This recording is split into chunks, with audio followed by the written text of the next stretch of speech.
ነፃነቴን በጣም ወደዋለሁ። የማንም ሰው ከክርስቶስ በስተቀር ከእግዚአብሔር በስተቀር የማንም ሰው ባሪያ መሆን ፈቃደኛ አይደለሁ። የሱ ባሪያ ለመሆን ፈቃደኛ ነኝ እሱ ስለሆነ።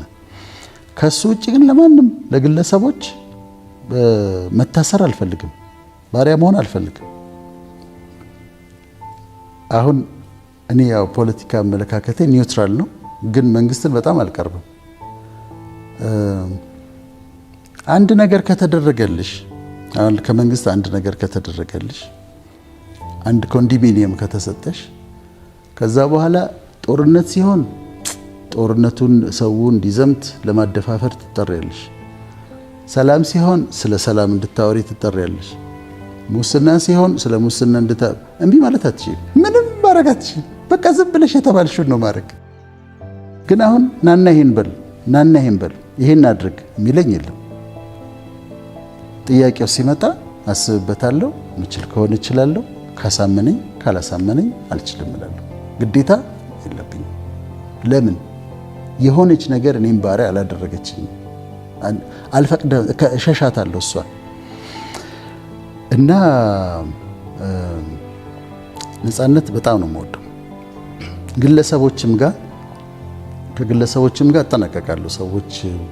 ከሰዎች ጋር ህብረት አደርጋለሁ ምናምን። ግን አንዳንዴ የሚያስገርም ነገር ይገጥመኛል። አንዴ የገጠመኝን ልንገርሽ። ቆይቷል። ደብረ ዘይት ለሆነ ፕሮግራም ሄደናል። ከኔ ጋር ሌሎች 2 ሰዎች አሉ። አንድ ደግሞ ሰው አለ፣ ባለሀብት ነው። እና ስንመለስ ከደብረ ዘይት መንገድ ላይ አንድ ክትፎ ቤት አቆመ እና እርቦናል ሁላችንም። ከዛ እንግባና እራት እንብላ አለ። እሺ አልኩኝ። ሁላችንም እሺ አልን፣ ገባን። ታዘዘ። ምግቡ መጣና እኔ እርቦኛል። እኔ ራሴ ለመብላት እንደዚህ አንስቼ እጄን ልሰነዝር ስል እምቢ አለኝ። ሊትራሊ እምቢ አለኝ። ውስጤ በፍጹም እምቢ አለኝ። እርቦኛል እኮ። ከዛ አስቀመጥኩኝ ማንኪያውንና ቁጭ አልኩኝ። ምን ነው አሉኝ። አይ አልበላም አልኩ። እንዴ ምን ሆነሃል? አይ አልበላም፣ በጣም ይቅርታ፣ በቃ ድንገት መብላት እንትን አለ አቃተኝ አልኳቸው። ከዛ ሁሉም ግራ ተጋቡ። ሰውየውም ያየኛል፣ ሁለቱም በቃ ብሉ እናንተ፣ እኔ አልበላም አልኩ። ከዛ ተውኩት። በኋላ በማግስቱ ይሄ የጋበዘንን ሰውዬ ሀብታሙን ሰውዬ የሚያውቅ ሰው አገኘው እና ያወራልኛል። ይገርምሃል እኮ የቤተ ክርስቲያን ሰዎችን ባለፈው ቅዳሜ ቤቱ ጋብዞ እንደው ጥሬ ስጋው ጥብሱ ምናምን ጋብዟቸዋል። ከዛ እነሱ ከወጣ በኋላ ግን እነዚህ እንደማይረቡ እንጂ አበላላቸው እንኳን ስማያምር ብሎ በቃ የማይገቡ ቃላቶችን ተጠቅሞ ሲናገር ነበር አለኝ። ይሄንን የማታውን የኔን ኢንሲደንት አያውቅም። ከምን እንደጠበቀኝ ታውቂያለሽ? በጣም እኮ የሚወደኝ ጋብዞ የሚሰድብ ሰውዬ ነው። ጋብዞ ይሰድብሻል ማለት ነው። ከበላሽ በኋላ እንደው እኮ የማይረቡ ናቸው ምናምን እኮ ይላል። እንደዚህ አንስቼ ማንኪያ እንደዚህ አንስቼ መሰንዘር አልቻልኩም፣ ተውኩት። ስለዚህ ባሪያ አሁን ይጋብዙናል ሰዎች። እኔና አንቺን ጋብዘውን አያውቁም መልካም ሰዎች። እኔም እጋበዛለሁ እና ጋባዦችን እናበረታታለን። ጋብዘው የሚሳደቡ ሰዎችን ግን እጠነቀቃለሁ። ወይም ደግሞ የሆነ ነገር አድርገውልሽ ከዛ ኮንትሮል የሚያደርጉሽን ሰዎች ነፃነትሽን ነው የሚወስዱብሽ። እኔ ዛሬ ጋብዘሽኝ ነገ የሆነ ሰው አለ ግድ አግኝልኝ ካልሽኝ ነው ልልሽ እችላለሁ። ይሄኛው ግብዣውና ይሄ ግንኙነት የለውም። ስጦታም ተሽልኝ ከዛ ነገ አስገዳጅ ነገር ብታመጪ ወይ ስጦታውን መልስልሻለሁ እንጂ አላረግም። ስለዚህ ነፃነት። ሶስተኛው በጣም እኔ በህይወቴ የረዳኝ ብዬ የማምነው ሌሎችንም ይረዳል ብዬ የማምነው ሶስተኛው ሲንሰሪቲ ነው። ሲንሰሪቲ ወይም ኦተንቲሲቲ የሆንሽውን መሆን ነው። እውነተኛ መሆን ነው። ራስሽን መሆን ነው። ከልብ መሆን ነው። በቃ ፕሪቴንድ አላረግም፣ አልጨነቅም። ያልሆንኩትን መስዬ መቅረብ፣ ያልሆንኩትን ሆኜ ለመቅረብ አልሞክርም። በቃ this is me፣ ይሄ ነኝ፣ በቃ አላስመስልም። ስለዚህ ሲንሰሪቲ እንደዛ ነው። ኦተንቲሲቲ ራስሽን ነው የምትሆኚው። አላስመስልም፣ አልደብቅም። ማለት ራሴን የሆነ ጻድቅ ቅዱስ ምናምን ሰው ሆኜ ለመቅረብ አልሞክርም። ባለፈው አንድ ፕሮግራም ላይ ከአንቺ ጋር ስናወራ መሀል ላይ እኔ ምን አልኩሽ? እኔ ዓለማዊ ነገር ነኝ እኮ አልኩሽ። ከዛ አንድ ሰው የሚወደኝ ሰው ነው እንዴት እንደዛ ትላለህ? እንዴት ዓለማዊ ሰው ነኝ ዓለማዊ ነገር ነኝ ትላለህ አለ። ታዲያ ምንድን ነኝ አልኩት። እኔ አሁን ቅዱስ ጻድቅ ምናምን ሰው ነኝ። ሴምሲ ነው የምኖረው። የራሴን ላይፍ አውቃለሁ፣ ድካሜን አውቃለሁ። በእግዚአብሔር ጸጋ ነው የቆምኩት። ስለዚህ ራሴን ቅዱስ ምናምን አለ። ኦፍ ኮርስ ይኸው ነው ብለሽ ታቀርቢያለሽ። እግዚአብሔርን እወደዋለሁ። በጣም እንደሚወደኝ ያውቃለሁ። እንደሚጠቀምብኝ ያውቃለሁ። እንደሚሰራብኝ ያውቃለሁ። ግን ራሴን ግን ይሄ በክርስትና በሱ መዋጀት እሱ በሪደምፕሽን አለ፣ ጀስቲፊኬሽን አለ፣ ሳንክቲፊኬሽን አለ። እነዚህ ፕሮሰሶች አሉ። ጀስቲፊኬሽን፣ ሳንክቲፊኬሽን፣ ሪደምፕሽን በእነሱ አምናለሁ። ግን በራሴ ግን ኦፍኮርስ ኃጢአተኛ ሰው ነኝ። ለምን ኃጢአተኛ ትላለህ ራስህን? ኦፍኮርስ ታዲያ ምንድን ነው? እና የራስሽን ሆነሽ አለማስመሰል፣ ራስሽን ሆነሽ መምጣት እና ሰዎች ሊፈርዱብሽም ሲመጡ እኔ መቻልኩ ያለሽ ማለት ነፃ ያደርግሻል። ያለፈው ሳምንት በጨዋታ መሃል ከአንቺ ጋር እያወራን እኔ ምን አልኩኝ?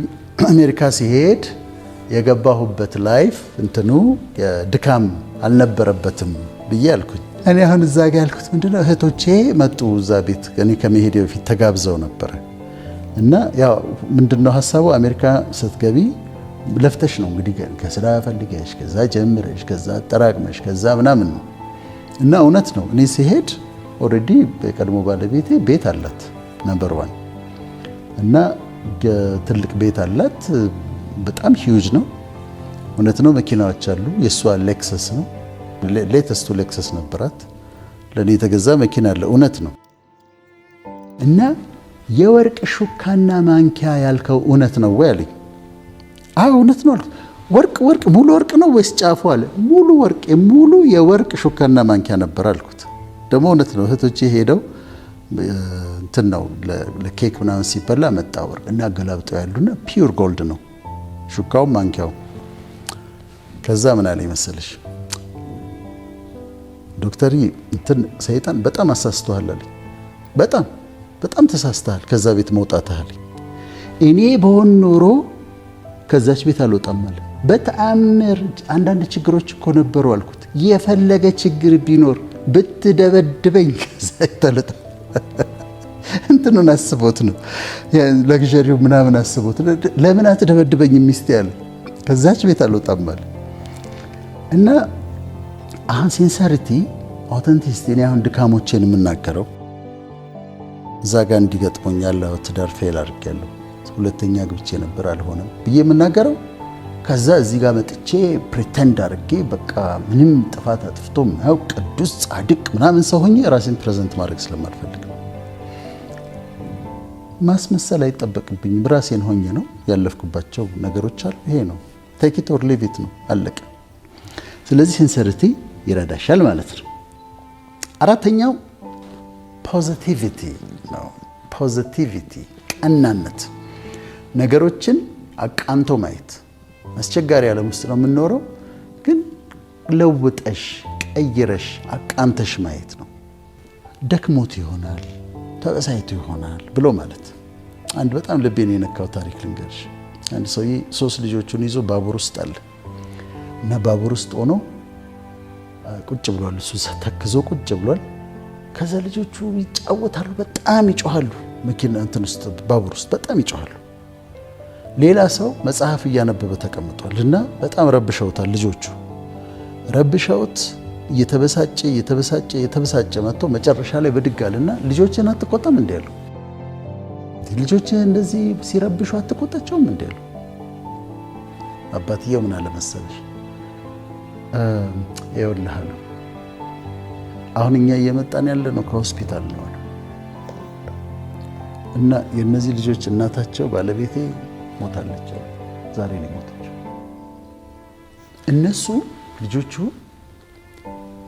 አሁን የገጠማቸውን ነገር እንዴት መግለጽ እንዳለባቸው ስለማያውቁ፣ ምን መሆን እንዳለባቸው ስለማያውቁ ነርቨስ ሆነው እንደዚህ የሚሆኑት።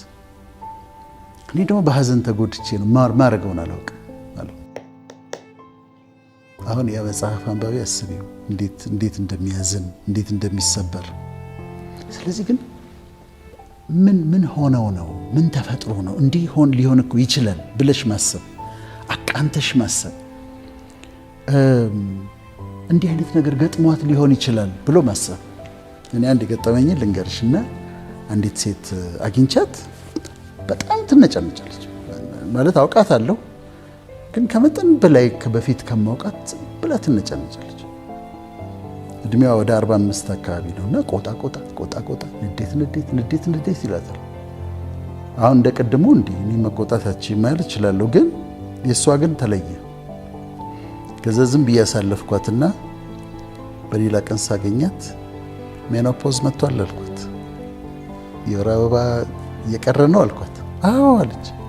እና አሁን ይሄ ፍላሽንግ ምናምን አለሽ ያልብሻል፣ ፊት መወበቅ፣ ፊት ማላብ ምናምን። አዎ እና ያነጫንጭሻል፣ ትቆጫለሽ እንደዚህ። አዎ ስለዚህ እቺ ሴት የተቆጣችኝ ለምንድን ነው? ሜኖፖዝ ስለመጣ ነው። ስለዚህ ትረጃታለሽ ማለት ነው። በእድሜዋን ታውቂያለሽ፣ በፊት ጸባዩን ታውቂያለሽ። አሁን ቆጣ ንዴት ሲላት ታውቂያለሽ። ስለዚህ ምን እንደሆነ ታውቂያለሽ። የወር አበባ ሊቀር ሲል ለተመልካች ግልጽ እንዲሆን መጀመሪያ ኢሬጉላር ይሆናል። በትክክል በየወሩ የሚመጣው ይቀርና በሁለት ወር ይመጣል፣ አንዳንዴ በ15 ቀን ይመጣል። እየቆየ መምጣት ይጀምራል፣ ሆርሞናል ለውጦች ስላሉ። ከዛ በጣም ድንገት ይሄ ሃት ፍላሽስ የሚባላል ድንገት ይወብቃቸውና ፊታቸውን ያልባቸዋል፣ ይሞቃቸዋል። ጸባያቸው ላይ ለውጥ ይመጣል፣ ይናደዳሉ፣ ይቆጣሉ፣ ይነጫነጫሉ። አሁን ይህን አንደርስታንድ ማድረግ ያስፈልጋል። እሱ ብቻ አይደለም፣ ቤት ውስጥ በትዳር ሲኖሩ ወይም በስራ ቦታ ፒኤምኤስ አለ አይደለም፣ ፕሪሜንስትራል ሲንድሮም የወር አበባ ሊመጣ 1 ቀን 2 ቀን ሲቀረው ጸባዩ ይቀየራል። ብዙ ሴቶች ላይ አለ። ይናደጣሉ፣ ይቆጣሉ፣ ያለቅሳሉ ምናምን። አሁን አንዳንድ ቤት ውስጥ ምንድነው የሆነችው ነው የሚለው ባል። ምንድነው የተፈጠረው? እንዴ ትናንትና ሰላም አልነበርሽም? እንዲያው ግን እሱ አሁን ፒኤምኤስ ነው። ፖዚቲቭ ስትሆኝ እንዲህ እውቀቱም ያስፈልጋል። ነገሮችን ለውጠሽ እንዲህ ስለሆነ ይሆናል እኮ ደክሞት ይሆናል። የቅድሞቹ አይነት አሮጋንስ ሲሆን ታውቂዋለሽ። እኔ አሮጋንስና ሚስ አንደርስታንዲንግን እለያለሁ። ይሄ ትቢት ራሴ ትልቅ ነኝ ብሎ የሚያደርገውና እንዲህ አይነት ደግሞ የምትረጃቸዋለሁ። ስለዚህ ፖዚቲቭ ስትሆኝ ስትለውጭው ከዛ አንድ ነገር ሲደርስብሽ ለበጎ ነው። ከሌላ ነገር እግዚአብሔር እየጠበቀኝ ይሆናል ብለሽ ስታልፊው ፖዚቲቪቲ በጣም ይረዳል። ይሄ ቀናነት ነው። የመጨረሻው ጀነሮሲቲ ነው። ጀነሮሲቲ ደግሞ ልግስና ነው። ጀነሮሲቲ ጊዜ ገንዘብ መስጠት ብቻ ይመስለናል። ጊዜ መስጠት፣ ጊዜ ስትሰጪ ልግስና ነው። ሰዎችን ስታማክሪ ልግስና ነው። ስታደንቂ ልግስና ነው። ማድነቅ፣ ሰዎችን ስታገኛቸው ቆንጆ እንደሆነች ስነግራት ልግስና ነው። ጎበዝ አርቲስት ነህ አንተ፣ ጎበዝ ነህ፣ በጣም ጎበዝ ነህ ስለው ልግስና ነው። መጽሐፍን አንብቤያለሁ፣ በጣም ጥሩ መጽሐፍ ነው የጻፍከው ስለው ልግስና ነው፣ ደግነት ነው። ሰዎችን ሊፍት አፕ የሚያደርጉ ነገሮችን፣ ፋይናንስ ብቻ ሳይሆን ሰዎችን ከፍ የሚያደርግ እንዲጽናኑ፣ እንዲበረቱ የሚያደርጋቸው ነገሮች ሁሉ ልግስና ነው። ከዛ ያለሽን ማካፈል ልግስና ነው። እኔ በምን አምናለሁ መሰለሽ? ፕራክቲስም ስለማደርገው ነው። ለምሳሌ በየሃይማኖቱ አንድ ሰው ደሞዙ መጣ ወይም ገንዘብ መጣለት፣ ሌትስ ሴ 100 ሺህ ብር አገኘ። ሃይማኖቱ የሚያዘው ይኖራል፣ አስራት ይኖራል፣ መባ ይኖራል። ሃይማኖቱ የሚያዘው ነገር አለ። ከዛ በተጨማሪ የተወሰነች ገንዘብ ሴት አሳይድ ማድረግ አለበት። ቢያደርግ ጥሩ ነው ለብቻው።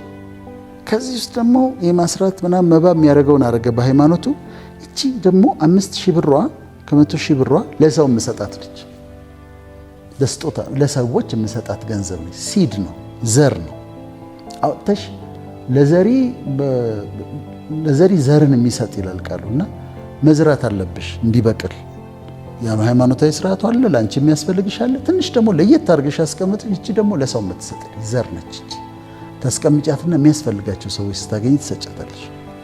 እና አመለካከት ነው፣ አቲቲዩድ ነው። አሁን በሁሉም ሃይማኖቶች ሰዎች ሄደው ለተረፈው ሰባኪ ሚሊዮነር መልታይ ሚሊዮነር ለሆነ ሰባኪ ሄዳ ያላትን 10 ሺህ ብር ከምትሰጥ እንዲቆጠርላት በእግዚአብሔርም አይቆጠርላትም። ለሚሊዮነሩ ሄደሽ 10 ሺህ ብር ሰጥ ጎበዝ የኔ ልጅ አይላትም ጌታ። ይልቅ ግን ለሚያስፈልጋቸው ሰዎች ለይታ አስቀምጣ ለሚያስፈልጋቸው ኒዱ ላላቸው ሰዎች ብትሰጣቸው ግን የበለጠ ሃይማኖታዊ ስርዓቱን ተስማምተናል። ግን ለተረፈው ሰው እየወስዳ ብትሰጥ ምንም ኪሳራ ነው። ኒዱ ላላቸው ሰዎች ግን ብትሰጥ አስፈላጊ ነው። ስለዚህ ከሚመጣው ካንቺ ለዘር ብለሽ የሚሰጥ ብለሽ ትንሽ መለየት ጥሩ ነው።